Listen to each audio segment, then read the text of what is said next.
ukážem vlastne, keď sa tvoria cestičky, riedke cestičky, vidno nám pokožku hlavy, tak vlastne nanášame keratinové vlákna takýmto spôsobom, že jemným trasením si ho vnášame do riedkých častí vlasov. Hej, takže takto. Aké množstvo? Podľa potreby.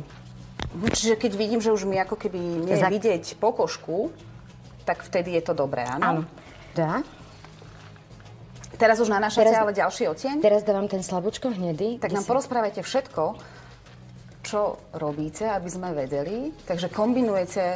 Kombinujem tmavo-hnedé keratinové vlákna so svetlo-hnedým keratinovým vláknom. Tým pádom som zakryla nežiaduce cestičky, riedke cestičky, čo vytvoria krásny a väčší objem. Nevidno mi pokožku hlavy. Nefarbí, veľmi ľahko, jednoducho sa nanáša. A nemusím sa obávať, lebo je to predsa len taký prášok, ktorý padá, že bude mať špinavé oblečenie. Čo je používať výhoda? to predtým, ako sa oblečím do práce? Čo je výhoda keratinových vláknach, nefarbia. Hej, takže môžeme si to vlastne... Keď sa nám to dostane na šaty, nie je problém. Stačí to dať dole. Nefarbí, nešpiní. Čiže aj keď si večer lahnem neostáva do na vankúši? vankúš nebude špinavý. Môžem sa teda spoľahnúť. Dobre. Nemám to ešte potom viac zapracovať, pokiaľ mám radšie vlasy, Števka, ako vy. Nemám to vlákno, alebo teda ten prípravok viac zapracovať do pokožky a do vlasov? Viac menej, ja si to ešte viacej takto dám medzi vlasy, keďže sa to nalepí na ten vlas, ja si to už môžem akokoľvek upraviť, vlastne mne už tam nebude vidno tú kožu. Čiže existuje ešte na trhu aj špeciálny fixátor, ktorý tie vlákna zafixuje. A ja pokojne môžem ísť po popoludnejších hodinách plávať. A naozaj zostane to vlákno na tom vlase, hej? Celý deň, až vlastne do ďalšieho umytia šamponom. A množstvo toho fixátora je tiež dôležité, alebo je to len taký jemný poprašok? Má to asi aj istú vzdialenosť odporúčanú, ako som si všimla? Fixátor treba nanášať z diaľky, aby sa dobre rozprášil a on vlastne zafixuje to keratinové vlákna o vlas. Tým pádom môže to byť konečná stylingová úprava. Dobre, ako dlho vydrží tento efekt? Tento efekt vydrží do prvého umytia šamponom. Čiže pokiaľ mám vlasy, teda neumývam si vlasy 2 dní, tak 2 dní nemusím používať už tento prípravok, teda následujúci deň nemusím si nanášať tento prípravok. Malo by to teda vydržať? Malo by to vydržať, ale prípadne si môžu ešte vlastne... Števka, teraz je zimné obdobie, nosíme aj čiapky. Môžem sa spoľahnúť, že tento prípravok bude mať na vlasoch, alebo teda vo vlasoch, keď si dám dole čiapku? Keďže ja sama mám s ním skúsenosti, áno. Vlastne, keď sa ráno zobudím, tak vlastne ten keratinové vlákno ostane naviazané na tom vlase.